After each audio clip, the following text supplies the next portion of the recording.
જય દ્વારકાધીશ. મારી ચેનલમાં તમારું સ્વાગત છે. યુટ્યુબ ચેનલ વાયડા પૂનમ 5032 આને સબસ્ક્રાઈબ કરજો. આ ચેનલ વિદ્યાર્થીઓને કામ આવે એવી ચેનલ છે, જેમાં વ્યાકરણને લગતા વિડીયો અપલોડ કરવામાં આવે છે. અગાઉના વિડીયોમાં મેં એમાં વિશેષણની સમજૂતી અપલોડ કરી છે. વિશેષણ ધોરણ 6 થી કરી અને 12માના વિદ્યાર્થીઓને ગુજરાતી વ્યાકરણમાં આવે છે. એની સમજૂતી આપણે અગાઉના વિડીયોમાં પ્રાપ્ત કરી હતી, જેમાં મેં કીધું હતું કે સંજ્ઞા અથવા નામની અલગતા બતાવે એ વિશેષણ.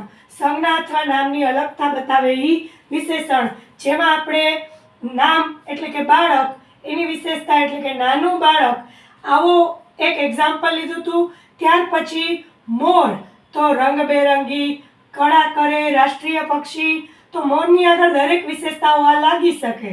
અને એમ કીધું હતું કે નામની આગળ વિશેષણ લાગે પછી તરત જ નામ આવે.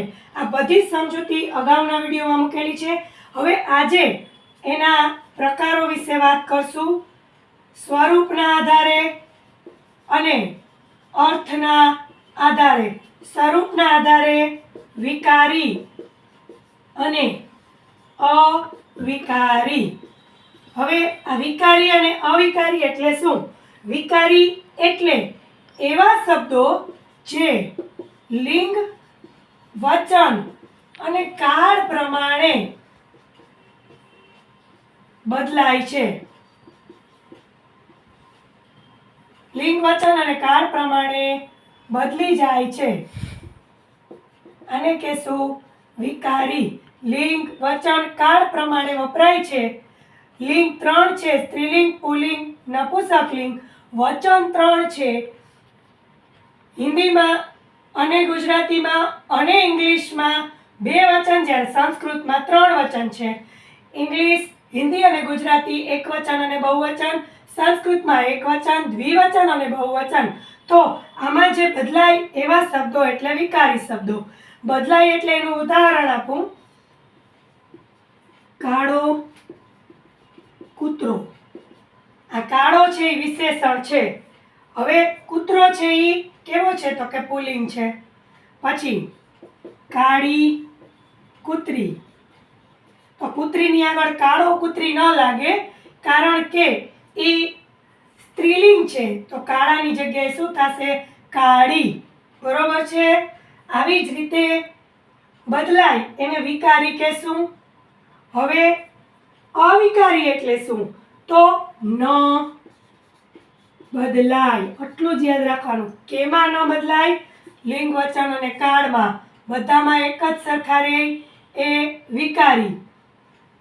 બરાબર છે વિદ્યાર્થી મિત્રો? પહેલા લિંગ, વચન અને કાળ પ્રમાણે બદલાય એ વિકારી અને ન બદલાય એ અવિકારી. આમ સ્વરૂપના આધારે વિશેષણના 2 પ્રકાર છે: વિકારી અને અવિકારી વિશેષણ. હવે એમાં કેટલાક શબ્દો એવા હોય છે કે ક્યારેય બદલાતા નથી. જેમાં એક્ઝામ્પલ છે સરસ. સરસ બગીચો, સરસ મેદાન, સરસ નદી, સરસ દરિયો. આ સરસ શબ્દ છે એ અવિકારી છે. દરેક લિંગ, દરેક વચન, દરેક કાળમાં એક જ સરખું રહે એટલે એને અવિકારી વિશેષણ કહેવાય, જેમાં કોઈ ફેરફાર થાય નહીં. કોઈ પણ લિંગ હોય, કોઈ પણ વચન હોય કે કોઈ પણ કાળ હોય. સરસ છોકરી ને સરસ છોકરો બે બોલી શકાય. સરસ છોકરી ને સરસ છોકરીઓ વચન પ્રમાણે. આવી રીતે આ શબ્દ છે એ લિંગ, વચન અને કાળ પ્રમાણે બદલાતા નથી, તો એને અવિકારી કહેશું. વિકારી એટલે બદલાય, અવિકારી ન બદલાય. વિકારી બદલાય, અવિકારી ન બદલાય. લ વ કા, લી વ કા. વિકારી લી વ કા બદલાય, અવિકારી લી વ કા ન બદલાય. આ એની ટૂંકી સમજૂતી છે, યાદ રાખવાની.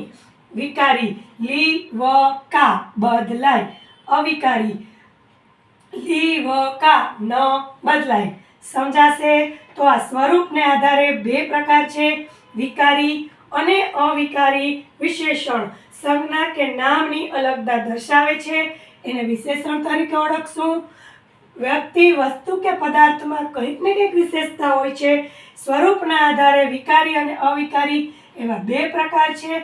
અર્થના આધારે વિશેષણના 5 પ્રકાર છે, જે હવે પછીના વિડીયોમાં આપણે જોવાના છે. એના પછી બંનેના એક્ઝામ્પલ જોવાના છે. આ બધું જ જોવા માટે તમારે મારી ચેનલને સબસ્ક્રાઇબ કરવી પડશે. Like, comment, share and subscribe on YouTube વાયડા પૂનમ 1532. જય દ્વારકાધીશ.